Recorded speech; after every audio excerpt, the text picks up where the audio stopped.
আব্বা হ্যাঁ কাল কোনো একটা কাজ পাইছি আর এই কাজটা করতে গিয়ে অনেক টাকা লাগে আর আমার কাছে তো টাকা পয়সা নাই আমার ব্যাংকতে আমি 20 লাখ টাকা লোন লইতাছি আমার দুজন গার্জিয়ানের সিগনেচার লাগে এর মধ্যে তোমার সিগনেচারটা দিয়ে দাও আর বাইরের দামি পরে লইতাছি। ও আচ্ছা, দুইজনের সিগনেচার লাগে।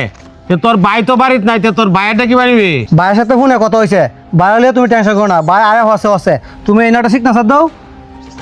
আচ্ছা ইন্দাটা দাও। তুমি ঘরে যাও, আমি আইতাছি। আচ্ছা ভাই আইসো।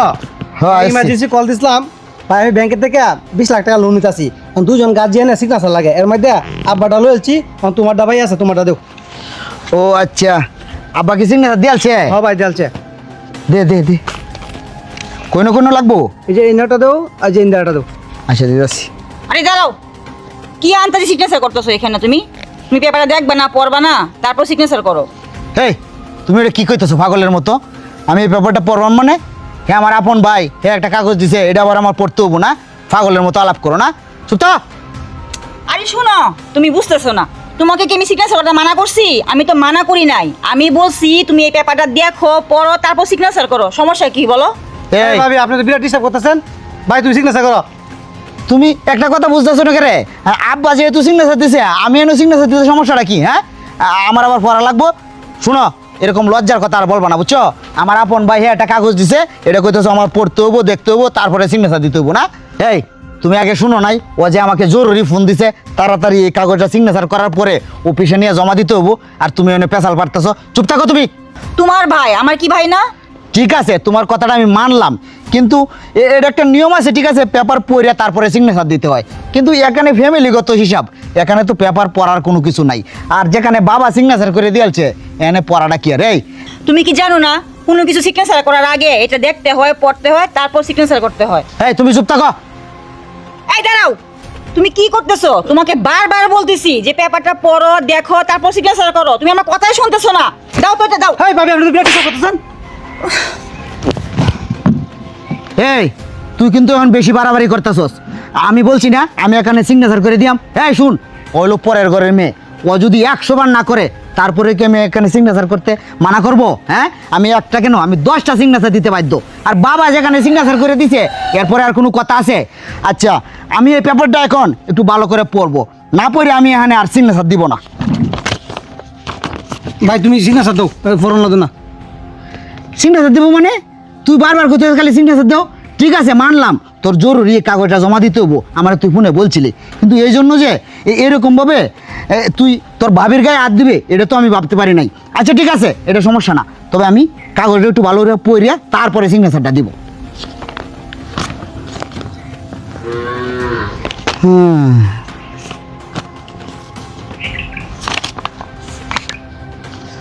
ও বাবা, তাহলে ঠিকই তুমি আর তোমার ছেলে মিলিয়া আমার সাথে এরকম একটা ষড়যন্ত্র করতে পারলা, আমি তো জীবনেও ভাবতে পারি নাই। বাবা তুমি তো আমার ভাবা লাগো, তোমাকে আমি কি বলবো আমি কিছু বুঝতেছি না। আমি আসলেও আমি কিছুই বুঝতেছি না। তোমার এরকম কাজটা করা মনে হয় ঠিক হয় নাই। তোমার ছোটো ছেলেকে তুমি আলাদা চোখে দেখলা আর আমাকে আলাদা চোখে দেখলা। বাবা এমন কাজটা তুমি কিভাবে করলা বলো? জবাব দিচ্ছ না কেন? এই চুপ থাক। আমি আর আমার ছেলে মিললে আমি কি ষড়যন্ত্রটা করছি এটা কইবে তো বাংলায় কো। ও বাবা, এটা আবার তোমারে বাঙ্গায় কোয়া লাগবো না? তুমি আর তোমার এই ছেলে মিলিয়া আমার সাথে যে কি ষড়যন্ত্রটা করছো এটা তুমি জানো না? না তুমি আবার নতুন করিয়া আমার মুখ থেকে শুনতে চাইতেছো? বাবা কি বলবো, এই কথাটা বলতেও আমার কাছে লজ্জা লাগতেছে। আমি এই বিচার কার কাছে দিব? আমি এই বিচার দেওয়ার মতো কোনো জায়গা দেখতেছি না, কারণ তোমার বিচার তো অন্য জনের কাছে দেওয়া যাবে না, কারণ তুমি আমাকে জন্ম দিছো। এই তুই বারবারই খালি কইতেছস যে তোর সাথে আমি জালিয়াতি করছি, আসলে আমি এটা তো কোনো কিছু দেখছি না, না দেখে আমি সই করছি। আচ্ছা এটা কিন্তু কি লেখা আছে কো? ও বাবা, তুমি এই কাগজটা দেখছো না? না তুমি এই কাগজটা না দেখিয়া তুমি সিগনেচার করে আলছো। শুনো বাবা, আমি সেই ছোটবেলা থেকে তোমারে আমি চিনি, তুমি আমাকে জন্ম দিছো, তুমি একটা কাগজ না দেখিয়া সিগনেচার করার মতো লোক না। আমি তোমাকে ভালো করে চিনি, তুমি কাগজটা দেখিয়া পড়িয়া তারপরে সিগনেচার করছো। তুমি আর এই তোমার ছোট ছেলে মিললিয়া আমাদের সাথে যে ষড়যন্ত্রটা করছিলা, আমরা তো এখন সব কিছু শেষ হয়ে যাইতো। তোমার এই বৌমা যদি বাধা না দিত তাহলে তো আমিও সিগনেচার করে দিতাম, আমাদের আর কিচ্ছু থাকতো না। এখন আমাদের কাছ থেকে বাড়ি ঘর সব কিছু নিয়ে যাইতা, আমরা বাড়ি হয়ে যাইতাম। ঠিক আছে না বাবা? এই তুই এটা কি কইতেছ যে এটা মধ্যে কি রমলে আছে যে বাড়ি ঘর ধরলি কেলে দেবো গা? আর শুন, হেও আমার সন্তান, তুইও আমার সন্তান। তুই যদি আমার এইটা দিতে আনিতে আমি কি তোরা সই করে দিলাম না? সত্যি রে বাবা, এটার মধ্যে কি লেখা আছে আমি এটা পড়ছি না, জানছিও না। আমি এটা না দেখিয়াই আমি এইভাবে সই দিয়ে দিচ্ছি। বুঝছি বাবা, এখন আমি সব কিছু বুঝতে পারছি। ও তোমারে বোকা বানাইছে। তাহলে বাবা শুনো, আমি তোমাকে বলতেছি, এটার মধ্যে লেখা আছে আমাদের বাড়ি এবং আমাদের যে একটা দোকান আছে, আমার একটা কামার আছে, সব কিছু এই দলিলে লেখা আছে।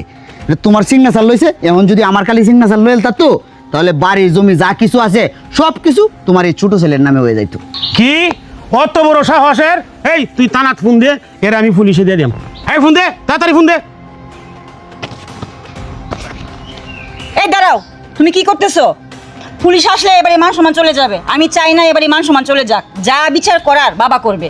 এই জানোয়ার, একটু আগে এই বৌমার গায়ে তুই হাত তুলছস, আর এই বৌমাই আমার এই বাড়ির মানিজ্জত খুঁজতেছে। এই বৌমার কথায় তোরে আজকে আমি পুলিশে দিলাম না, কিন্তু তুই আমার কোনো সহায় সম্পত্তির বাগা তোরে দিতাম না। তুই যা বাড়িতে বেরো, আজকে বেরো যা। দেখছ কামটা কি করছে? এই যাও, তোমরা করে দাও।